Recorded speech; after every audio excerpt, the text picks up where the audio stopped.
That's Jimmy Stein. I'm Clint Lamb, and this is the BamaOnLine YouTube channel. Jimmy, it's been a while, man. Obviously, you got the holidays. You had National Signing Day. There was tons of content, but I was feeling a little under the weather. I guess everybody around this time of year, it seems like, has not been feeling great, but I've been out of commission. I didn't realize it had been 2 weeks either. Like, I went to go check the last time you and I hopped on to do a video. I was thinking, man, when's the last time we went 7 or 8 days without a video? And it says 2 weeks ago. And I was like, wow, that's a lot longer than even I had realized. So I'm glad to be back on here with you talking a little Alabama football and the Rose Bowl and Michigan and all that stuff. So we'll start off, though. How was your holidays, first of all? Excellent. Excellent. It's always good to, I live away from my family for the first time in a long time since I've been up here in Tuscaloosa. So super nice to get back home and spend time with my family and my wife's family. And we have multiple Christmas. We have one more to go. We got one more Christmas to go after New Year's in Louisiana with more of my wife's family. So it's sort of never ending for us. But no, it's great to spend time with family. Yeah, it always is, for sure. It was nice getting to spend some time in Athens with my family as well.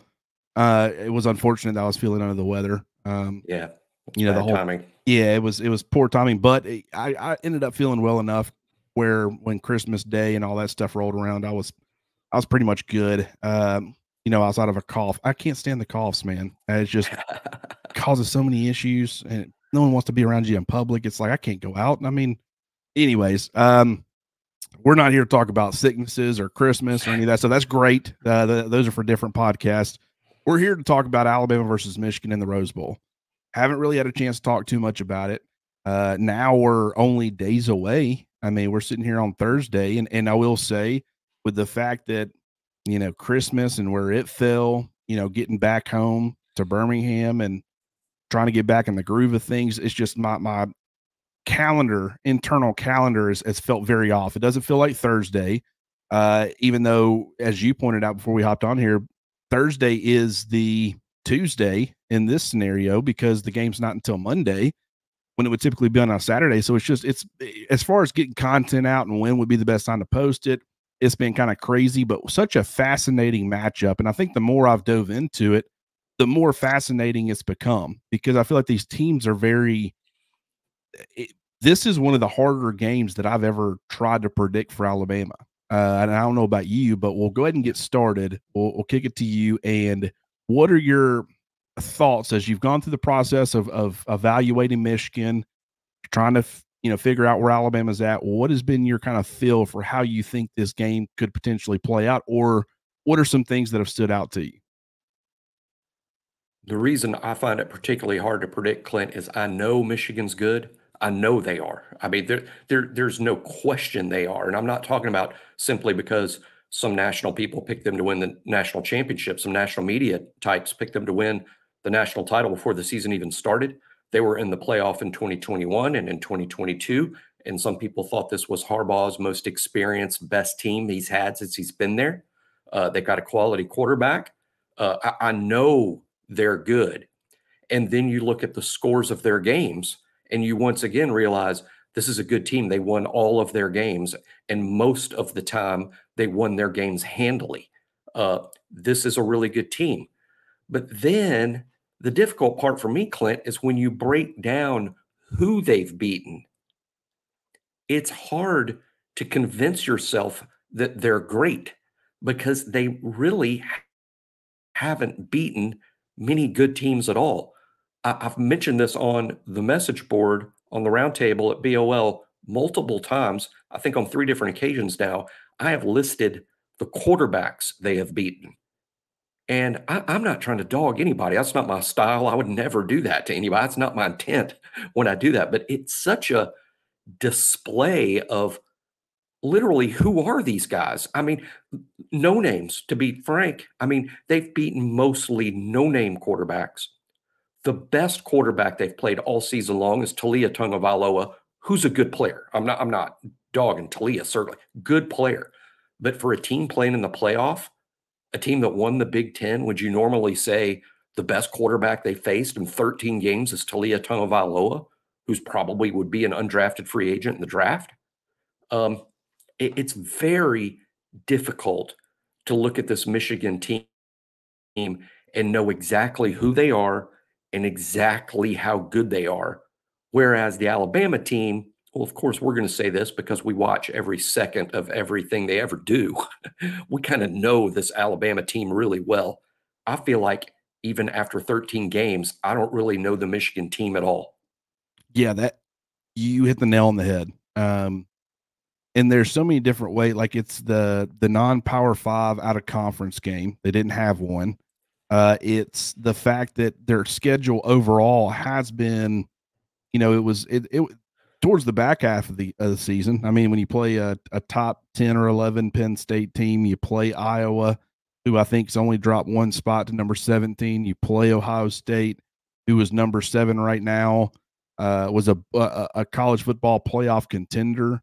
So it's not like they haven't played anybody. We've gotten a better feel for who this Michigan team is, in my opinion, over the last month, or month and a half. But it's still, you wonder about the schedule, the fact that their defense has been so dominant, 9.5 points per game allowed. Like that's extremely impressive. And but then you look at the offenses that they've played, and it's like they haven't played a single offense that from a total yards perspective ranks in the top 30 in college football. And they've played over half of their teams that they've played rank outside of the top 100. And several more rank in the 70s and the 60s. And it's like, just when you look at their offenses, granted, when you talk about scoring offenses, I think Penn State's sitting there at number 12. But outside of them, it's kind of a very similar situation. All these teams are ranked outside of the top 30. And Alabama's offense hadn't been this scoring juggernaut like we've seen in the last couple of years. So that's not me saying, oh, I don't think their defense is good or they'll be able to stop Alabama. But I think from a comparison standpoint, it's just difficult because everybody looks at Michigan's defense and the fact that they're ranked number 1 or number 2 in a ton of statistical categories. But then you look at the offenses and it's like, what are Big Ten offenses truly? And when you look at the defenses in the Big Ten, it's the same question, just like it is with Michigan. Like, how much is it that those defenses, how good is Iowa's defense? Are they really that good? Or is it that they've played a bunch of Big Ten offense that aren't that great or that dynamic? And that's what's helped prop them up. It's the style in which the Big Ten plays football that controls the clock. It keeps the score down, all those different things. And so that's what's been difficult for me in evaluating. You look at it and you say there's a lot of NFL talent. And I say NFL talent, it's not like it's a bunch of first and second round picks, but a lot of NFL talent at all 3 levels of Michigan's defense. I think they're really good. I think they play extremely well together, but it's just trying to get a gauge for how does that translate to playing a very talented team like Alabama, who's figured some things out offensively and they could present some challenges. That's what I've been having a hard time with, Jimmy. Yeah, I mean, I'll name even a couple of SEC quarterbacks that are good, but short of awesome. Jackson Dart, really good player, really good player. KJ Jefferson, really good, proven player. Michigan hadn't played a Jackson Dart or a KJ Jefferson, to say nothing of Jaden Daniels. I mean, and until they do, it's kind of hard to say. Now, they're good. Like you point out, Pro Football Focus says Michigan and Alabama have the most draftable players. So they're the 2 most talented teams. I think that's with a bit of a caveat to me. And you already pointed out, Clint, Alabama does have first and second round picks on the field. I don't really see Michigan as having, beyond a couple of those guys, maybe, but they do have a team full of guys that will be in NFL camps next fall, of a team full of them. I mean, virtually the entire lineup. They're just more day 3 guys. And I don't mean that insulting in any way. A day 3 NFL player. You know what I call them? An NFL player. I mean, they're good. I've really examined their first 2 months. I'm going to get to that 3rd month today. And of course, I know what happened in those games. I even watched a couple of them, Ohio State, Iowa. But, when I watch this Michigan team, I see a team that's physical, a team that gets it done. I think it's embodied to me by their wide receiver, Ramon Wilson. I think, to me, if I had to pick one guy on Michigan's team that I'm like, okay, this describes their team, it's Ramon. And this is why. He's good. He's a good football player. In my mind, he's a day 3 pick in the NFL draft. In my opinion, he'll make an NFL team and he'll play in the NFL for a good while. Uh, but he's not big. He's not a freak. I don't think he's a 4-3 guy, and he needs to be at that size to be awesome, but he's not. But let me tell you, if you underestimate Ramon Wilson, you will get beat. He finds a way. That guy's good. He finds a way, even against good opponents like Ohio State and Iowa and Penn State.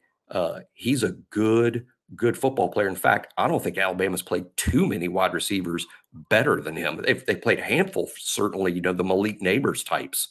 But I think he in particular is a warning, I think, to Alabama fans who go, they're a team from the North, Big Ten slow, they're non-athletic. Yeah, you go cover that guy. Tell him he's not athletic. I mean, I just watching as I've taken a new look at Michigan this past week, and I've watched a lot of tape and gone over all their numbers. I just find him intriguing. Like, man, don't sell them short. He will make you pay. Yes, and their wide receiver room in general, it's nothing spectacular, but I think it's a good group. They can beat you if you let them beat you.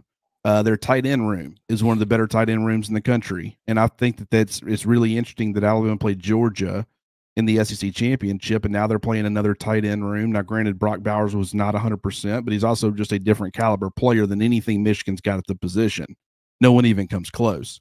So I would say a limited Brock Bowers is more similar to what Michigan's going to bring to the table. And then, you look at the rest of the room with Oscar Delp and those guys, it's like the rooms are somewhat comparable.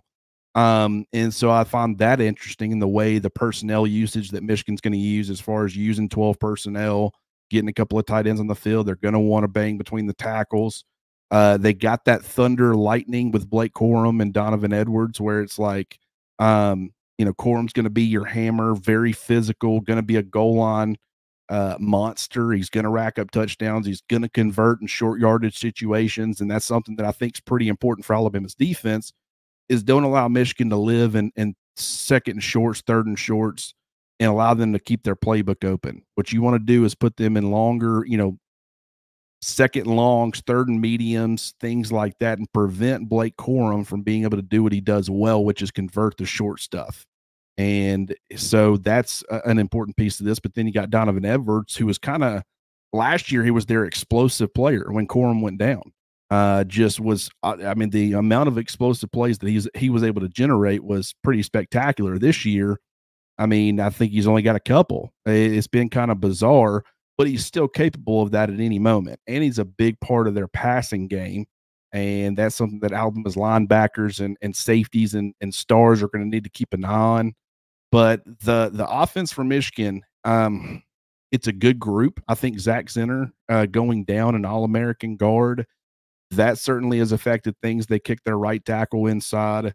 They're starting somebody who's been playing extremely well at right tackle. He had been rotating in quite a bit, but now he's their full-time right tackle. He's performed well in pass protection against some of these other teams, like Ohio State and Iowa, and it's not like it's been against scrub competition. So he's actually doing pretty well. But how does that end up looking? When you've got Dallas Turner and Chris Braswell, and then you've got the right tackle who shifted inside to right guard. You've now got Justin Aboybe going against him in some certain situations, some obvious passing situations. How does he hold up?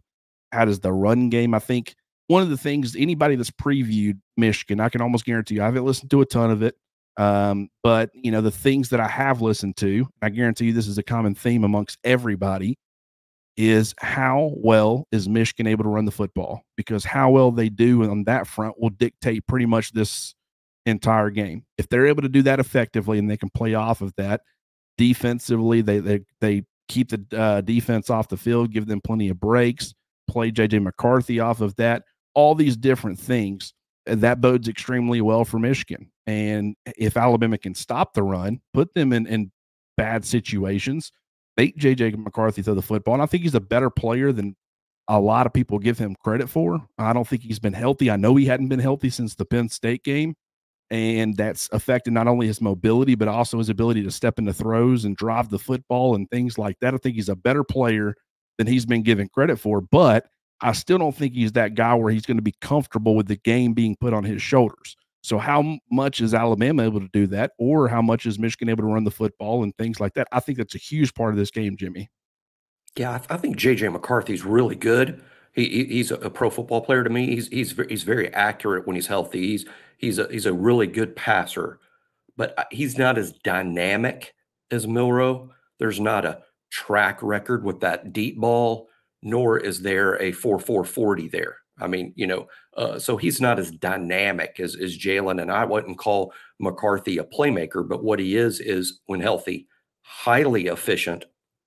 He is a plus athlete for the position, and he's sort of a winner. Ever since he's taken over the job at Michigan, they win the football game most every week. I mean, I think McCarthy is another guy that you absolutely don't need to sell short. He is going to be one of the more elite quarterbacks. We talked about, it as Michigan played. Michigan hadn't played a quarterback like McCarthy. I mean, he's been the best quarterback on the field in every game he's played this year. And this will be maybe the first game where he's not. And I'm sure he's challenged by that. I mean, Milroe has been more of the headline maker among the quarterbacks in this game. You talked about that run game. I couldn't agree more. You know, my view of Michigan has changed since I really studied them, and I think that's what our audience will find interesting. Is I sort of started my Michigan study with a few preconceived notions that have changed, and one of the notions that changed for me was my surface interpretation of Michigan, or my surface view of them was, okay, this is a really physical run the ball team, and they're going to be one of the most physical, downhill, difficult to stop rushing offenses that Alabama has faced. Well, I think personnel wise, that's what they are. And I think that's what they would like to be.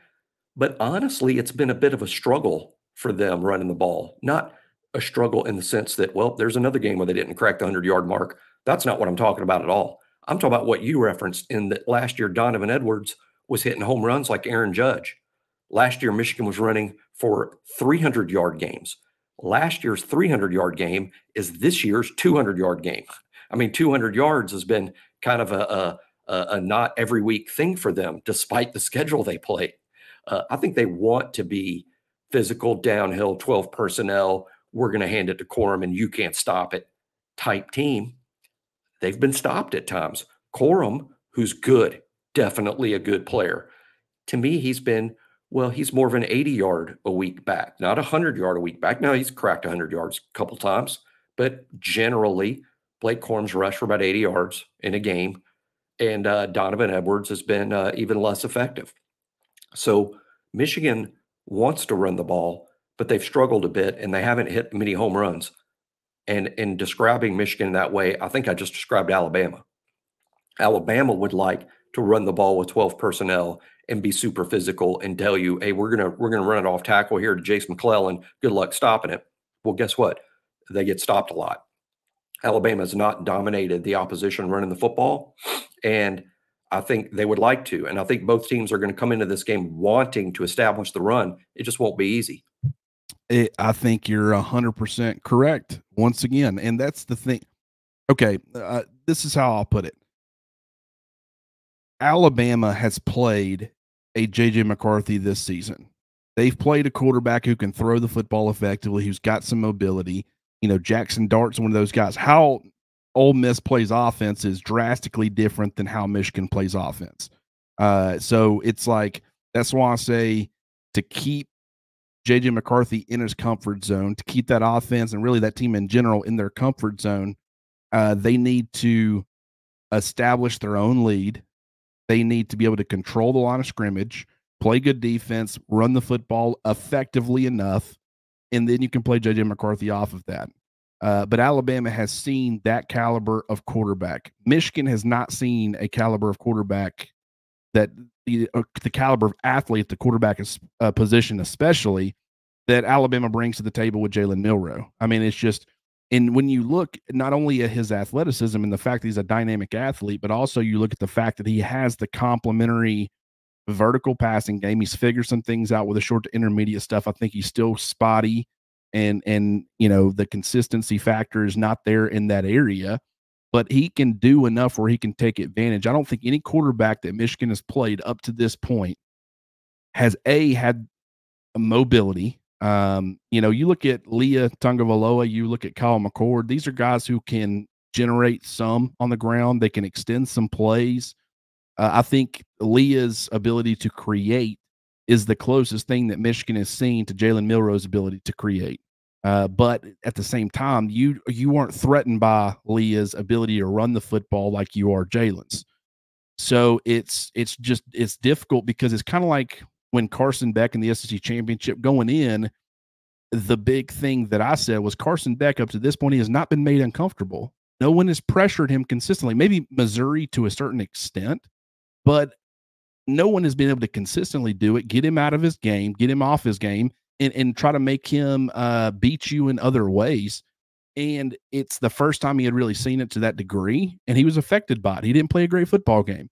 Well, it's kind of the same thing where you look at Michigan and you say they haven't seen a caliber of athlete at the quarterback position like Jalen Milroe. They've played some dual threat guys, Gavin Wimsatt, who, for Rutgers, he's kind of a mobile guy, but he hadn't thrown for more than 200 yards in a single game this season. He hadn't thrown more than one touchdown in a single game this season. So he's just Michigan, when they played him, they could put more of an emphasis on his legs, and they didn't have to worry about him being able to counter and use his arm to beat them. With Milroe, he can do that. Like if you stack the box, if you use two quarterback spies like Georgia did, and you take stuff out of your pass rush, you take stuff away from your coverage, Jalen Milroe has the ability to make you pay for it. And that's what makes this so fascinating is it's not that Michigan's not capable of managing that style or that caliber of player or that combination of skills. It's that we don't know. And that's what I have a hard time with. And that's where Michigan, much like Carson Beck did in the SEC championship, I could kind of see him getting a little bit, or Michigan getting a little bit overwhelmed by, and it's the same thing with any dynamic athlete at the quarterback position. Alabama tried to replicate Jaden Daniels all week in practice when they played LSU. They get out on a football field, and it's like they've never seen a dual threat quarterback before. I mean, he was running, he was having his way with their defense. I mean, and Bama fans will admit that. That's why a lot of Alabama fans supported the fact that Jaden Daniels deserved the Heisman, because they're like, big stage in Tuscaloosa, he's pretty much had our way with our defense until we got hurt. But it's something Michigan hadn't seen, and Alabama has seen plenty of quarterbacks like JJ McCarthy. It's definitely advantage Alabama, but it's advantage Alabama just about every week when you have a Jalen Milroe at quarterback where he can beat you in multiple ways and not just one. JJ McCarthy, similar. I don't want to sell him short athletically. JJ McCarthy won't. It's not like he can move the chains with his legs. He will flat out win the game with his legs if you let him. I mean, he's very, very athletic. Now he's just not Jalen Milroe. I think with Milroe being so athletic, Michigan has to almost declare early in the game, okay, this is how we're going to defend Jalen. This is our plan.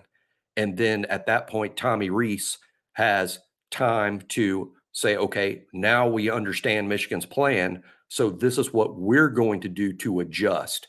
And Milroe, thankfully, gives Tommy Rees a lot of options there. Georgia actually tried to defend Milroe with two spies at times, which is super fascinating. And maybe that's something that Michigan may copy. Now, there's an advantage to that.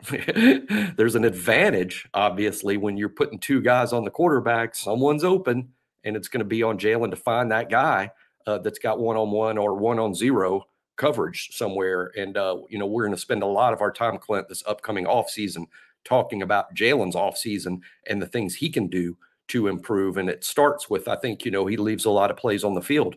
And that's simply because teams have to go to lengths to defend him. And when they do, they give up something. You give something, you give up something. I think team defenses give up a lot when they declare how they're going to defend Jalen. And Jalen in 2024 needs to be the type quarterback that says, okay, you're going to use 2 spies on me? Well, this is what I'm going to do to you, and you can't defend it. Oh, you're going to use 1 spy? This is what I'm going to do. You use no spies? Okay, this is what I'm going to do. And Jalen needs to have an answer for everything. And I think he can really spend the offseason on that. Now, this isn't the offseason, and you got a limited amount of time with finals and things like that. Alabama hasn't been practicing since the day after the Georgia game. They've had a lot of academic responsibilities. Jalen even graduated, for instance. But I think Michigan's declaration early, hey, this is our plan for defending Jalen. And then, boom, you have Tommy Rees and Jalen Milroe given time to, okay, how are they going to adjust to whatever it is that Michigan decided to do? Yeah, and I'll tell you right now, would be very foolish of Michigan to do the 2 quarterback spot thing. And I get the logic behind it because Georgia had struggled so much with containing perimeter runs, especially from the quarterback position. And it's like you're trying to compensate and make sure that's not how Alabama beats you, because that's kind of what makes Jalen the most comfortable.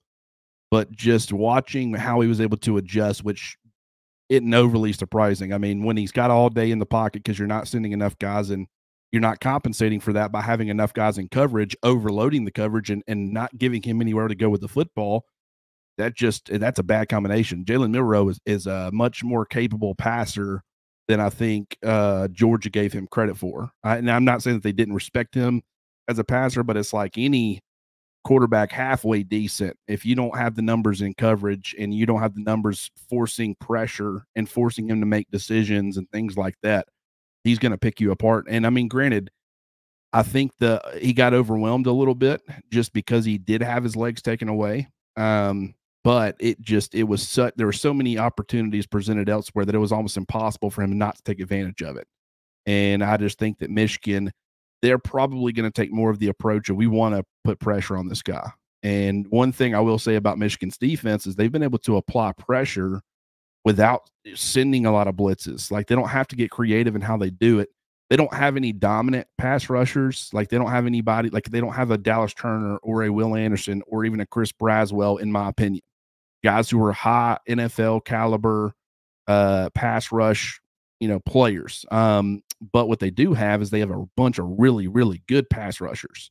And it's kind of, that's what I find interesting, is that it's not really that their defensive front is not something that you can scheme against and say, okay, we'll get Jalen moving, to the opposite side. We'll get him away from Will Anderson, coming off the left side. We'll get him scrambling to the right, kind of take certain guys out of the equation. An interior pass rusher, if you've got a dominant one of those, you get your quarterback moving outside the pocket, kind of limit his ability to impact the football game. You can't really do that against Michigan because there's no one that stands out above the rest, but they're all really good. So that if you try to do that, then you're playing into the hand of someone else. And so that will be fascinating to watch. But I think the approach will be get some pressure on Jalen Milroe. They're probably going to have a spy, but it's probably just going to be one. And then you rely on a really good secondary to, be able to hold up on the back end. And that's, we'll see how they're able to do that. But just this, I understand. I said that Michigan hadn't seen a quarterback like Jalen Milroe, and that's new. And how do they respond to that? On the flip side of that, I did say that Alabama has seen quarterbacks like J.J. McCarthy. So that's not new. But what is new is I don't think Alabama has played a team as physical as Michigan wants or likes to be. Has it always been effective? No. But that is something that is kind of their identity. They want to play that bully ball. Very similar to Georgia in that way. So at the same time, I have a hard time, and a lot of people are, Alabama hadn't really dealt with that physicality yet, and so we don't know how they'll respond. That's been something where a lot of people have questioned Alabama and can they hold up or whatever. Even though Alabama has not been the same Alabama in the last couple of years, I have a hard time seeing an Alabama team that seems to want to be built on physicality as well. The offensive line's massive. They want to move people in the run game. There's big defensively at all 3 levels. Like, you look at Michigan's secondary, it's really good. It's talented. It's not as big as Alabama's. Like, Alabama's got the talent and the production and all that stuff, but they're also just massive NFL caliber sized. Same thing with their linebackers, same thing with their defensive front. And so I have a hard time, even though Michigan likes to play that physicality or that physical style of football, and Alabama hadn't really seen that to that degree yet. I have a hard time imagining Alabama getting out physical by anybody. No, that's a great point. And you were comparing earlier. I do think if I had to pick a team that Michigan reminds me of in terms of what this challenge would be like, it's Georgia. I mean, they're a Georgia type team in terms of the personnel they put on the field is Georgia-ish. Georgia's better, to be honest. I mean, in terms of individual dudes, I think Georgia outdudes Michigan, but not by a lot, just by like second round to fourth round. I mean, not by a lot. Uh, but I think their style of play is like Georgia, the 12 personnel look, though we're going to be physical and run it between the tackles. What gives me a lot of hope, Clint, or a lot of optimism, though, is if I had to compare J.J. McCarthy and how good he is, and he is good, to somebody that Alabama has faced, there's no one that Michigan faced that's like Milroe. We've spent the whole show pointing that out. There's no one. Alabama's faced J.J. McCarthy type quarterbacks. And I tell you one, to me, that's like him is Jackson Dart. Now I think McCarthy is a more accurate passer. And On short maybe to it's because intermediate, of his, probably. yeah, exactly.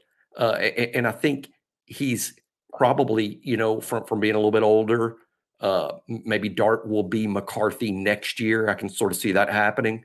But McCarthy and Dart are similar in terms of good passers.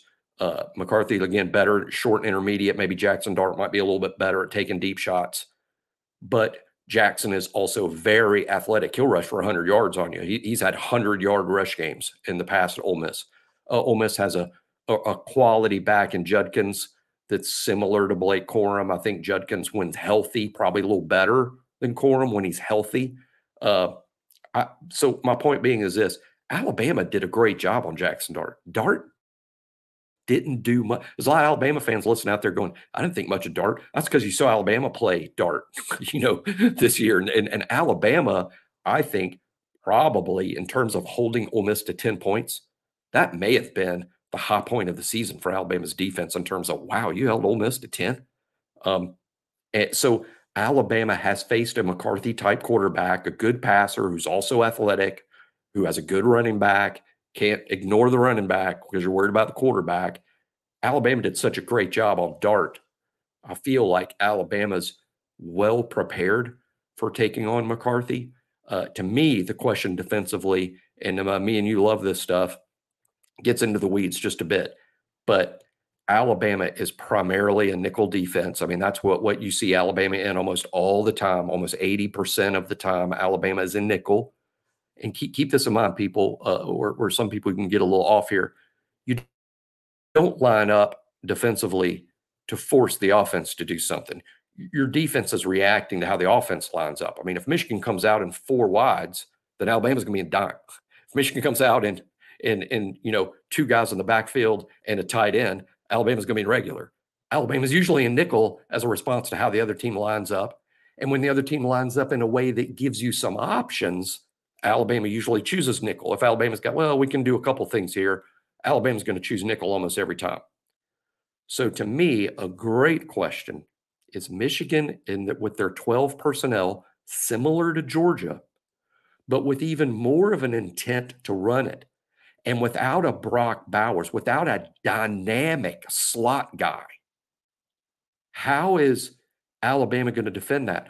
All season long, I would tell you, well, they're going to come out in their heavy nickel, which is what we call nickel with one outside linebacker and Justin Aboigbe lining up what amounts to outside as a defensive end in that four-man nickel front.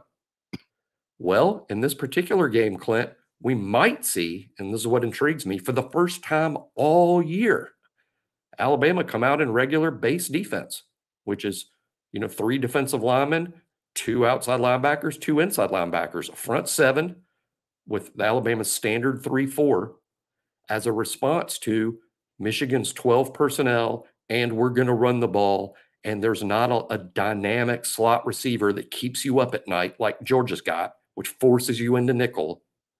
I think Alabama might be in regular which makes sense, except in this sense, I think they've probably lined up in regular non-short yardage, lining up in regular, I would guess less than 30 snaps all season long, and I might be off by 20 snaps because it might only be 10. Yeah, it has not been a lot at all. And I think that it's possible, like, and this is what I find interesting about, there's a lot to look at, and we'll get into this more, but you look at like the fact that Alabama's game planning defensively as of late, it hadn't been that great in my opinion. Like, how many games, the Tennessee stands out, the Georgia, where they have a game plan going in, and then after the first drive, Nick Saban, after the SEC championship, he was like, "Yeah, we scrapped that. We went back to doing, we were surprised at how effectively we could stop the run based off of those adjustments." And so, but it was like that wasn't the game plan going in. They didn't think they'd be able to do certain things, and they were able to do them. And now I give them credit for adjusting, and I think that's big. That's a huge part of the game. But like, we talk a lot about the long layoff, and I think the long layoff definitely favors Alabama. Michigan has not been great under Jim Harbaugh when it comes to bowl games and college football playoff games and all those things. 1-6, 6 straight losses. And so, I'll be curious to see how that ends up playing into this. Alabama has typically been really good after long layoffs, but if they've spent the last 3 or 4 weeks game planning a certain thing, and then they get into the game and very quickly realize, just like they did in the SEC championship, oh, that this isn't what we need to do. Like Tennessee, they try to do some 3-man fronts early, some odd fronts. And very quickly they were like, we just need to play us. We just need to do what we do, and we'll see how it goes. And they ended up being a lot more dominant against Tennessee's offense once they made those adjustments. Well, it's like, if you spent 3 weeks doing it a certain way, and then you get in the game and then you kind of scrap it, it's like you just wasted 3 weeks. Like, you know what I'm saying? So that's not me. That's not a knock on Kevin Steele. Kevin Steele hadn't really, that's not a knock on Nick Saban. That's not a knock on Travaris Robinson or anything, because they've had the ability to adjust. But typically when Alabama has had a game plan in these types of games after a long layover, they've come out and executed it, and it was the right game plan, the right choice, and they've dominated as a result. I'll be curious to see how much that ends up playing into this, because, you look at Alabama defensively, and it just seems like they've been more comfortable doing what they do. And I think a key difference between Georgia and Michigan, because as far as personnel and the way that they run it offensively, execute that personnel or deploy that personnel, it's very similar. The 12 stuff, Michigan does a lot more 21 with 2 backs and 1 tight end. But I think a key difference is that Georgia throws the football to set up the run. They play in similar formations and do some similar things to Michigan, but it was a lot more on Carson Beck. Open up our run game by effectively throwing the football. Like, they come out against Alabama and they're doing a bunch of misdirection, play action, get the football out of Carson Beck's hands, get Alabama on its heels, and then they capitalize on that first drive with a touchdown run. And so, like, that's kind of how they operate, and that's how they've operated this entire season. Michigan's not that way. They don't throw to set up the run. They run to set up the throw. And if they are effective enough running the football, they don't even worry about playing off of that much. They'll run it 40 straight times if they feel like they can. So it is different. Like Alabama against Georgia, they were able to do certain things defensively that I'm not sure they're going to be able to do against Michigan, because Michigan's going to be a lot more committed to establishing its run game and then playing off of that, in comparison to Georgia, who is like, hey, we're not going to have as much of a commitment to the run game. If Carson Beck needs to drop back and throw it a bunch of times, we're totally fine with that happening. Yeah, I mean, it's 12 personnel, but it's radically different. And I love that explanation that Georgia is in 12 personnel, but one of their 2 tight ends is one of the most difficult guys to defend in the pass game than anybody in the whole country.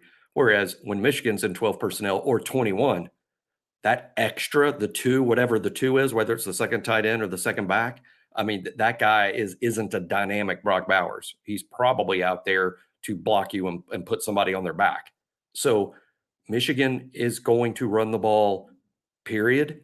And that's why I think you might see Alabama in defensive alignments that are okay. Well, we've got to stop the run because they're just going to run it, period, which screams to me being regular, uh, or heavy nickel. And also, this here's a second facet to what I was talking about earlier, and to line up with what you said about, hey, Michigan's going to keep running the ball. What does Alabama do at star?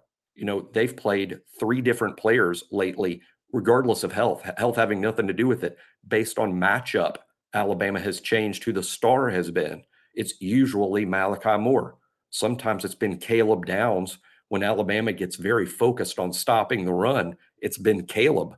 Sometimes it's Terrion Arnold. Terrion plays star every game when you're in dime, because they bring in Trey Amos as a 6 DB, and Trey Amos plays corner and Terrion slides into star. So Alabama can play Terrion, they can play Malachi, they can play Caleb. Some might say, hey, Michigan's going to run the ball, play Caleb at star, put Caleb up at the line of scrimmage, and him be that extra run defender at star if you're in nickel. I don't think so, because I think Caleb's just too good at safety, and I think Malachi Moore is extremely well suited to play star versus Michigan, because I think Malachi might be at his best when he's disruptive as a run defender when he's up there. So I would anticipate Alabama sticking with Malachi Moore at star, which means Caleb Downs is in the back end at safety, along with Jalen Key in that situation. Possibly Christian Story, who I think has played more and more down the stretch for a reason. But I like how Alabama has the pieces to match up with Michigan. They can go to regular. Keep in mind, when Alabama goes to regular, one thing that's very exciting about that is Dallas Turner and Chris Braswell are on the field at the same time. And doesn't that sound like a good idea to always have those athletic, big, physical outside linebackers, both of them on the field at the same time?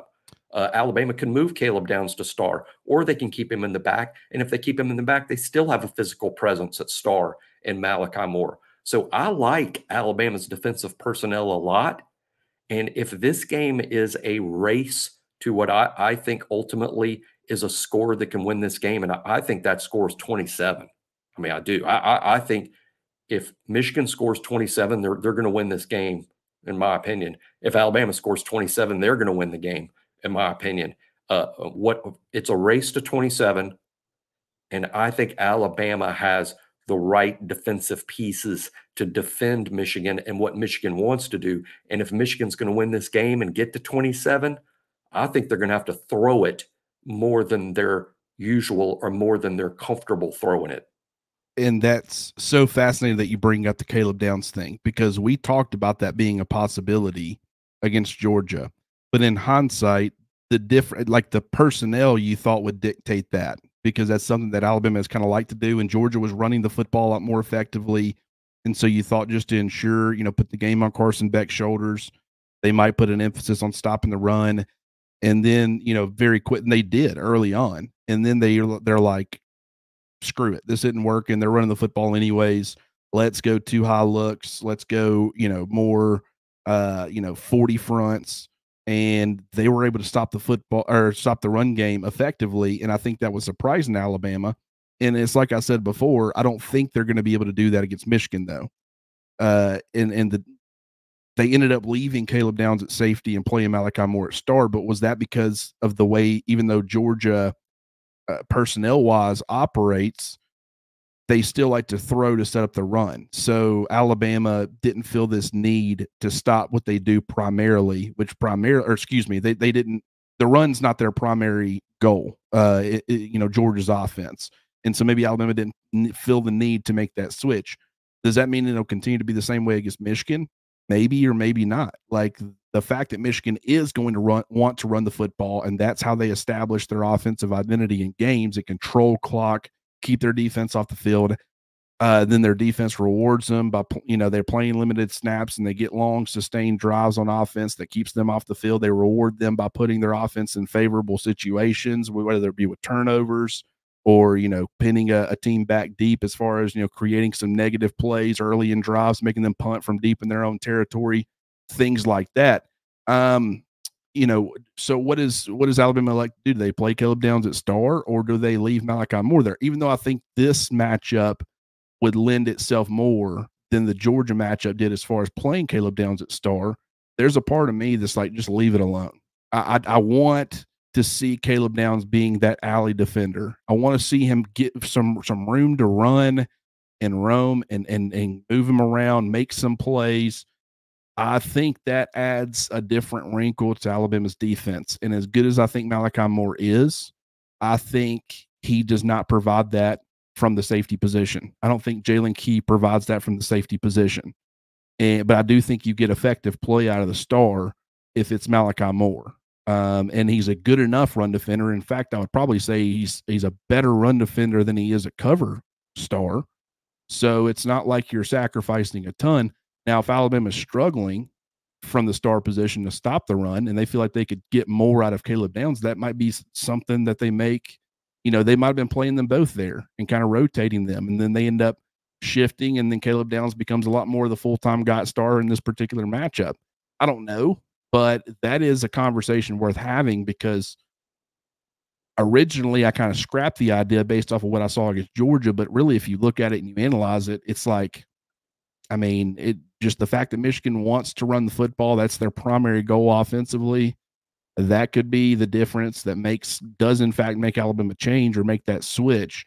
And they've had plenty of time for, Malachi Moore seemed out of sorts at safety a little bit. Caleb Downs seemed a little out of sorts against Auburn at star, but they've now had a month to essentially get more comfortable in those roles. So Alabama might feel more comfortable doing that now than they did, a month ago. And so that might make a difference as well. But if I was Alabama, I'd probably leave it alone. That's exactly what I would do. I think Caleb is most comfortable at deep safety, and I think Malachi is most comfortable at star, and that's what you should do, because Malachi is not deficient in terms of dealing with Michigan. I think he's at his best as a disruptor in the run game. It'd be nice to have two Caleb Downs, play one of him at star and the other one deep safety. Another thing you can do with Caleb when he plays safety is you have a lot more of a comfort level in what's happening at the back end with such a the best freshman in college football back there. You have such a comfort level that you can be more aggressive up front, and you can say, okay, everyone up front, we're going to be really aggressive because we're not worried so much about the back end. We don't need extra guys back there. We got Caleb. He can cover up mistakes. We got the two best corners in college football, the best duo out there. And we can just defend the Michigan pass game with the DB guys. And hey, the front seven, y'all just pin your ears back and go get Blake Corum, go get Donovan Edwards. I think Deontay Lawson, who's a really good when he's healthy in that spy role. I don't know that Alabama's going to spy McCarthy a lot, but you do have to keep McCarthy from hurting you in the run game. I think Deontay Lawson is a phenomenal defender in that context. And we're going to, so I like this matchup for Alabama defensively. I do think it's a challenge. It's similar to Georgia, but as you've expertly pointed out, it might be very similar alignments, but they're not going to do the same things. And when it's 3rd and 3, Georgia can throw the ball and hurt you and maybe even score. I think when it's 3rd and 3 for Michigan, they're going to run the ball, and Alabama's well suited to defend that. I know Alabama gave up a ton in the run game against Auburn, but Auburn does it with a little smoke and mirrors. There's a lot of misdirection. There's a lot of, hey, we can't line it up and run it right at you, so we're not even going to try. We're just going to make you guess as to who's got the ball and what angle this is coming from, and we're going to move our smallish offensive linemen around, and good luck knowing what we're about to do here. I think Michigan's going to be a lot less magic show and a lot more bulldozer. There's going to be more construction here. It's more, hey, big and physical, and we're not going to disguise anything. You're going to have a pretty good idea what's coming. It's just you're going to have to be dealing with an NFL level player in terms of stopping it. Blake Corum is an excellent player. I like how you pointed out early in the show, Clint. He's great in short yardage. He really is. And when I describe a lot of short yardage backs, I think people automatically go to, oh, he must be 225. He must be 230. No, not really. He's not the biggest back Alabama's faced all year by any means. He's just got a knack for it. He's physical. He's a natural back. I think he's going to be a good NFL player. I don't think he'll be, a 1,500-yard NFL guy, but he's going to be a good NFL back, part of a committee. And the reason he's so good is that short yardage. I mean, he falls forward. There's always a lot of forward momentum to him. If there's just one defender between him and the goal line, and I'm telling you what, one of the fun matchups we're going to see Monday afternoon, Clint, we will see this a couple of times, will be Blake Corum has the ball and he's making a good gain, and there's about to be a physical confrontation between Blake Corum and Caleb Downs. And that's going to happen a few times in this game. And boy, I think NFL scouts, they're gonna love that. I mean, that's two future NFL players going at it right there, and you can see that coming. But overall, I like where Alabama is in this matchup. And again, Michigan, I think in the end, Alabama is better suited to win the game, because even on the defensive side of the ball, I think Alabama is just a bit more dynamic and more likely to make a big play. Both sides of the ball, more likely to make a big play. And I think it's be a close game. And I think one or two big plays will decide it. I just think Alabama's more likely to make that big play than Michigan. Yeah, I mean, I'm there with you. And we've seen Corum has been compared to, there's two guys that I've seen him compared to, and I like both comps. Doug Martin, the former Boise State running back, played for the Tampa Bay Buccaneers. Muscle Hamster was his nickname. And then Kenneth Walker, who played at Michigan State, now with the Seattle Seahawks. Good running back, not necessarily a dynamic presence as far as receiving ability out of the backfield, but just a hammer running the football. Very effective. We know how Kenneth Walker was, or how good he was for Michigan State a couple of years ago. And so for fans, I think those are pretty good comps that, if you're familiar with either of those two, that should give you a pretty good idea of who Blake Corum is as a player. But when I look at, Alabama and what Michigan, I don't know that Michigan has the speed defensively, and we'll see. Maybe I'm wrong on this, but Junior Colson, he's like a 250-pound linebacker, and Michael Bennett is 239 or 240 or something like that. I'm not saying they can't run; they can certainly run, but they're not Georgia has some speed at off-ball linebacker. I think they were a little too reliant on that, and there was such an emphasis on slowing Jalen Milroe down that they did a little bit too much. But just their second level speed at linebacker with some guys, the freshman, and I'm drawing a blank on his name, Rylan Wilson. Yeah, he's a guy can really get sideline to sideline, like a heat-seeking missile, Reuben Foster-esque in that way. Roquan Smith, where he could just, the guy's a lightning rod. I don't think Michigan has that on the second level, but they have, both the players are really good. They're going to be playing on Sundays, no question about it. Are they going to be first round picks or second round picks? No, I think third round's probably ceiling. More than likely early day 3 for a guy like Colson. We'll see what happens with Michael Bennett eventually, but I don't know that they necessarily have the speed that's going to be required to slow down Jalen Milroe. And how do they handle that? How do they adjust? I could see them, sending a lot of pressure, from their nickel guy, trying to force Milroe to one side or the other, and then compensating for that off the other side because they're expecting it more, but just anything to kind of get him on the move. But it's all about the pressure and immediately getting him in situations where he's uncomfortable. And Georgia didn't do that enough. You look at what Auburn did on the last play, 4th and 31, didn't send anybody at all, sent 2 guys, 0 pressure, and he had all day to kind of figure things out, and he ends up throwing a dime for the game-winning touchdown. I think the name of the game, even though you're going to pay for it because Alabama has made teams pay that sent pressure, Texas did a good job of pressuring Jalen Milroe, forced him into some mistakes. But in that game, Milroe also had some vertical shots that he connected on. He's connected on a ton of vertical shots throughout the entire season. If you're Michigan, I think you kind of got to live by that and die by that. And one thing I will say about Michigan defensively is they are pretty aggressive and they do take some chances, especially on the back half of their defense. And so I could totally see them taking the approach of we're going to make them extremely uncomfortable. We're going to hit Milroe. We're going to pressure Milroe. We're probably going to give up a big explosive play downfield. We might give up a couple. We're going to have to put some points up offensively to compensate for that. But we also feel like we can force Milroe into some mistakes and continue to play in a way that they have all season, which is their defense putting their offense in ideal situations by forcing a turnover or, all those things that I talked about before. So I think that'll be really fascinating to watch to see exactly how Michigan attacks Milroe. But just if he's able to consistently get to the second level with his legs, Michigan's going to have a really hard time because I don't think they have the speed that they're going to need to on the second level. And third level, they have the speed, I guess, but I don't think they're as fast as Alabama secondary either. So that'll be interesting. One other thing that I'd wondered, because we've been talking about Blake Corum and Michigan's run game, and one important player, a guy who we all thought was going to be a huge part of Alabama's defense this year, and he's been good. He's been better than I think some fans give him credit for.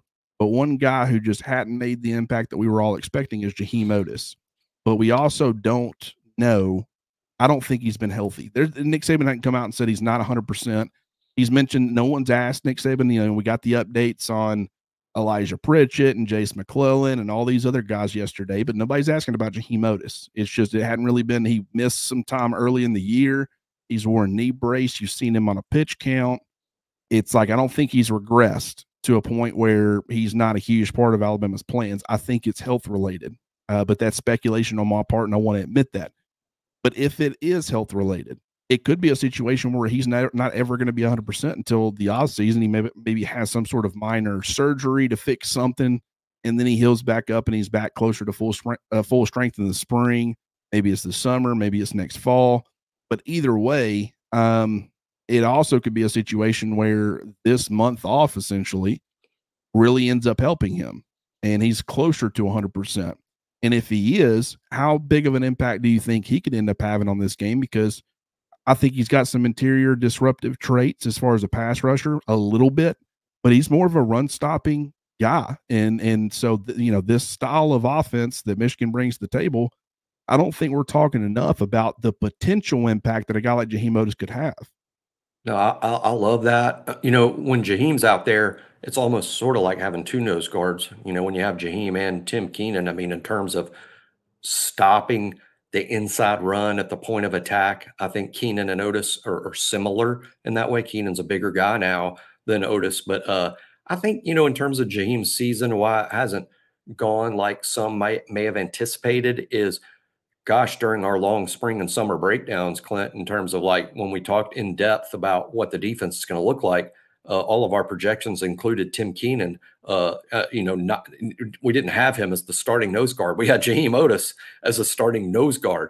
And in fact, Tim Keenan's been the every down nose guard, for lack of a better term, and Oatis has been a defensive end. He's not played the same position he played as a freshman. So I think that's affected him in some ways. But I agree totally that I think there's been an injury situation as the best guess in terms of like why he hasn't played as many snaps as you would think. There's been some games where he's been precious few snaps, other games where he's played more of a full game.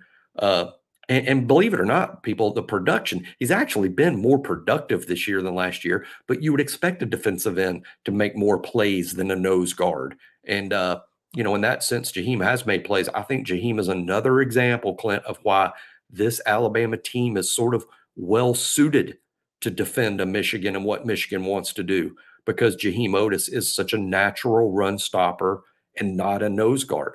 I think if you have Keenan and Oatis on the field at the same time, and then the third guy's the slightly more dynamic Justin Aboigbe, who can penetrate, who can get outside, who can rush the passer on some play action. He can still get after the quarterback. I love that defensive front against Michigan, those three. And then, of course, Turner and Braswell. What more can you say about them? Extremely productive. Michigan, I've noticed Michigan's writers and their experts, they mention Dallas a lot whenever they're talking about Alabama. You can tell they probably haven't faced too many guys like him. And with Michigan's former right tackle, now a right guard, and starting a newer guy at tackle, they probably should be rightfully concerned about getting Turner blocked and Braz on the other end. So I like the matchup for Alabama. I think the defense will keep them in this game. I will be very surprised if the game goes in Michigan's favor.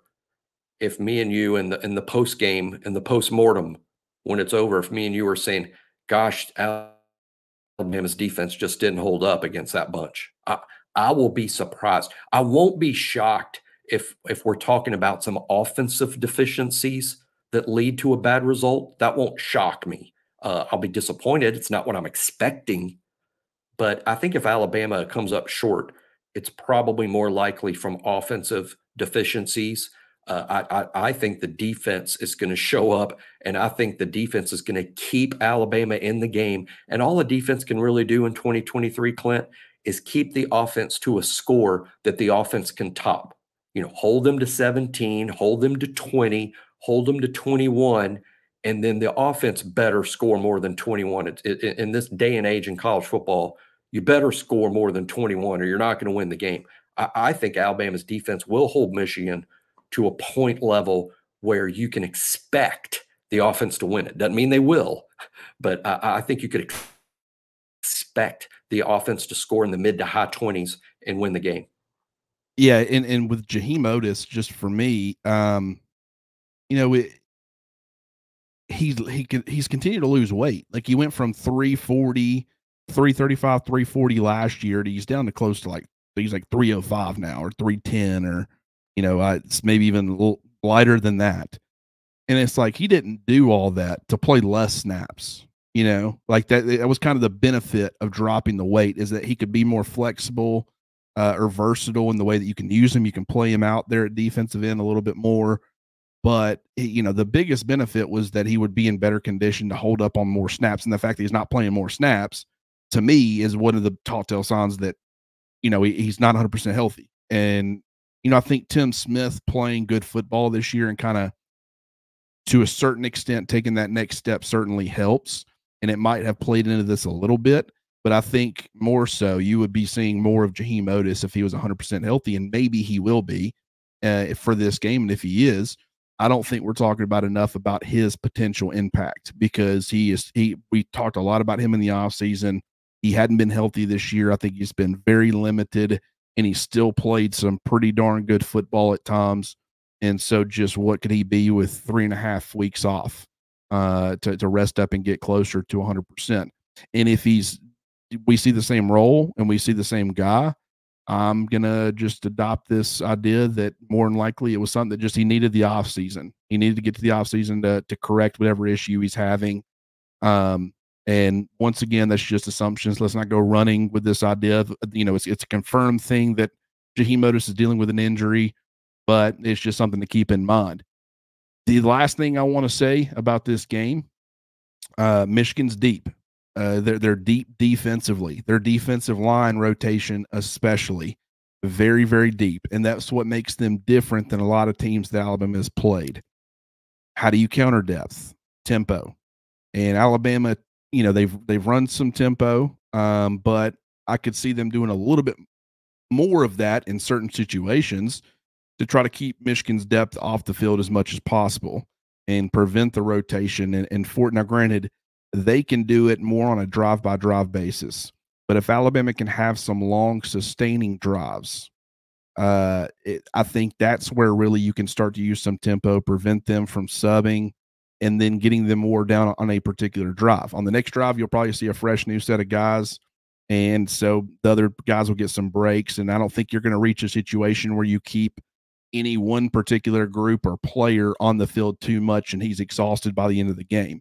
I just think that, these guys aren't used to long, sustained drives. And so I think that maybe you could see a little bit of that to try to limit the in-series rotation that you've seen out of Michigan. And just, like I said, they're at least run 2 deep.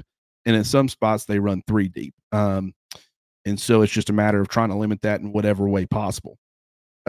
Jimmy, do you have anything else before we hop out of here? And I'll tell you what, we'll finish up with score predictions. And Sure. We'll go a little bit more in depth in this in our we'll have the staff predictions and stuff, and I'm sure we'll use probably the same thing, unless one of us changes our mind before then, which I doubt it. But we'll go ahead and talk about it a little bit here and give people who listen to the YouTube channel a little bit of a preview as far as what our score predictions are. Yeah, to me, I'm a big scoreboard watcher, and by scoreboard watcher, I know that phrase usually means, hey, you're watching scores of other games. But no, to me, a scoreboard watcher means, in this context, means there's a certain point level, I think, of comfort, or a certain point level where it becomes extremely difficult for one team or the other, or sometimes both teams, to win the game. I see Alabama and Michigan as very similar offensively. They do it a little differently. They both want to line up in 12 personnel and be successful on the ground. That's what they both want to do. But in this day and age, you really need more dynamic quarterback play to score. And they both have guys that will do it. I call J.J. McCarthy dynamic. He certainly is, maybe not as dynamic as Milroe. And I think ultimately that makes the difference in the game. Alabama has one or two more big plays that allows them to pull away and win. I will say, if Michigan scores 27 in this game, I don't think Alabama will win. You've got to hold them under that number. And I think Alabama will. Again, we went over it in the show. I mean, how Alabama's defense matches up. I think they will match up well and hold Michigan to 17. And Alabama makes a big play, maybe in the fourth quarter. Let's go Milroe to Bond again for a big play in the fourth quarter. Maybe not at the end, but late. And Alabama wins 24-17 and advances to the national championship game. I like it. Man, I realize that I very rarely take unders. Granted, if you're anybody that asks me my opinion on an over-under, they're putting money on it. And anytime someone asks me for my opinion and I give it, I automatically start pulling for what I gave them because I don't want to lose them money. So that's where I never bet my own money, but I certainly get involved like I'm gambling when I've given, I get asked my opinion a lot, and there's nothing I hate more than giving someone bad advice. But I hate pulling against teams scoring. I absolutely hate it. I hate taking the under. So just naturally I pull for the over, and I kind of lean that way anyways. If there was a game where I would go under, this might be one that I would consider. Like, you go in 24-17, that's what, 41. I think the over-under is 44.5, so that would hit the under. I don't think that's unreasonable. I have it hitting over, and I have it hitting over fairly big because that's just the way that I operate. And in these games, the way that I see it playing out, I could see it being a 1-point game, like a 24-23 Alabama late. And then whether it be, McCarthy trying to make something happen, putting them in field position for a game-winning field goal, whether it be Alabama having the football and, Michigan's trying to get a stop to get the football back, to try to make their final drive for a field goal attempt or something, and they sell out and Alabama pegs them and scores a late touchdown, pick six, if it's McCarthy trying to lead them down, something like that. I think a late touchdown could end up pulling it away where it looks more lopsided than it actually was. Like, I could see a 31-23 final score, but one of those touchdowns being fairly late. And so it's like Alabama won by 8. They won pretty convincingly, more than a touchdown. But it's like, did they? It's like it was 24-23 with a minute and a half left or whatever. That's kind of that was my score prediction that I put on the cheat sheet that I put up at BamaOnLine. I'm going to stick with it. And, that does not mean that I think Alabama is necessarily 8 points better than Michigan. That's just how I kind of predict. And there's nothing really in particular other than I think Alabama puts Michigan in a situation where they're the ones trying to make a late game push. And Alabama is able to take advantage of that and maybe end up scoring another touchdown to really put it out of reach. But so I'll go 31-23, and I think it'll be a fun game, a good game, and then we'll see what ends up happening between Texas and Washington. Hopefully that's exactly the conversation we're having on Tuesday, where we're continuing to preview. We're recapping the game, but we're also talking a little bit about, national championship the following Monday, or maybe we're just recapping and then it's, getting into the offseason stuff. But either way, this has been a blast, Jimmy. The content's not going to be slowing down. We're going to be doing, a lot of coverage of, this game and the national championship game if Alabama's in it, but also the offseason coverage, all the things that are going on as far as roster turnover and additions and everything else. So don't think that the video stuff's going to be slowing down much once we hit the off season. But this is either way, this has been a ton of fun, and I hope we're able to keep it going at least one more week. Yeah, it'll be very interesting to see what our show is like literally next Tuesday. Will it be will it be excitement and one more game preview of the big one, or will we be going, well, don't be too upset. I mean, how many if you never expected Alabama to get this far, then how can you be upset? That's a good point. And I mean, a lot of people, if they're being honest with themselves, a lot of people didn't think Alabama would get to this point. And it's just, at least we didn't stop the season, the coverage and stuff 3.5 weeks ago, like we did last year. And I'm not saying that we didn't cover the Sugar Bowl at all, but it's like the interest in there. Well, look at Georgia and Florida State. I mean, they got 40 players who are opting out, and Alabama didn't have that issue. Their superstars played, but it's just, it was more of, okay, how can Alabama use this game to kind of help itself for the next year? That was kind of the approach, and it wasn't as much. Fans weren't just itching to get a huge win, even though I'm sure they wanted to. Anytime Alabama steps on the field, you wanted to win the football game, but it was a different feel. It was a lot more looking towards the future, and who are some players who could play to help them out next year, things like that. Just the fact that they made it to the college football playoff and they've given us this time to continue to, there's meaningful football left. That's been a blessing, and we appreciate it. And hopefully they're able to keep that going just one more week before we hit the off season. But we'll see. Jimmy, as always, I appreciate you. I appreciate everybody who's listening in. If you haven't already, like this video, subscribe to the channel, hit that notification bell, and then also go subscribe to BamaOnLine. We got a ton of stuff going on over there. Message board community is fantastic. A lot of premium content, plus content that you're not going to get anywhere else.